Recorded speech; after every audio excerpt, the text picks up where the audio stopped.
আমার সোনার বাংলা, আমি তোমায় ভালোবাসি। এটা হলো আমাদের বাংলাদেশ, এটা হলো ইন্ডিয়া,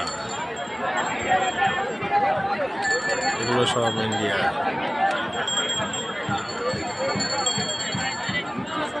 ব্রিজের নিচ পর্যন্ত আমাদের বাংলাদেশ, পাহাড়টা ইন্ডিয়া, তো জলরাশি বাংলাদেশ।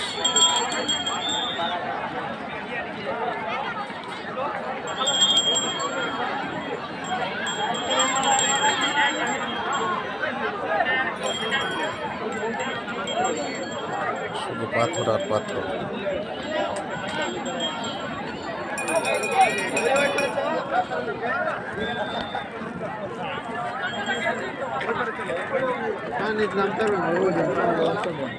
মেহেদি ভাই কিছু বলেন।